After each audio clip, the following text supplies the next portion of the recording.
Hi, I'm Lola. And I'm Harper. And we're taking a look at Anne Rice's classic 1976 novel, Interview with the Vampire.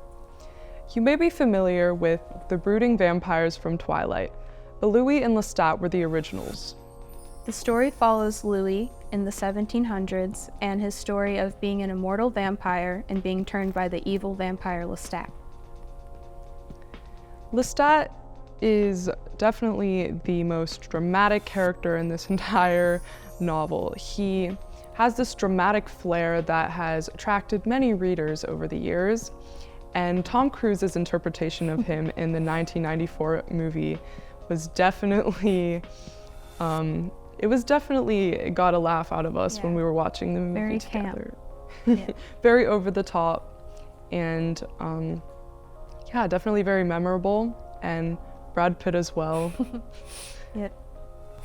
Tom Cruise is kind of like the devil on his shoulder who recruits him to be a vampire and lead this lifestyle that is completely out of the ordinary. And then this girl comes along named Claudia. Claudia, her mother dies, and they feed on her and they turn her into their vampire daughter.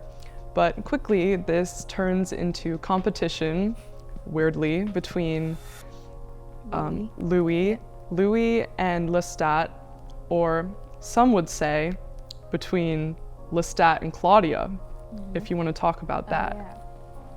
If you're looking for a more subtle read, this book is often adapted as a LGBTQ plus novel because the two vampires in it are very rumored to be in love, and that has been a big spark and a big draw to the book for a lot of people.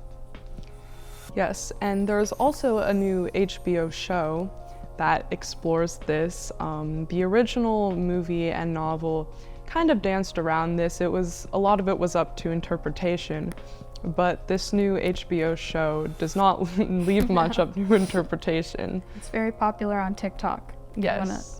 Search it up. You may have heard of it before. This story takes many dramatic turns. Many are abrupt. There's a definitely dramatic flair to the characters, especially Lestat. He is just so over the top, and he's probably the most entertaining character in this book. He's the biggest draw of the book, I think. Yes, I think many were drawn to him, definitely, and in the movie version, when we watched it together, we definitely got a good laugh out of his acting choices. Tom Cruise. Yes, he was making some interesting acting choices for sure. Interview with the Vampire definitely has all the dramatic flair you're looking for in a gothic horror novel. Make sure to check out our review in the October issue of the Bugle.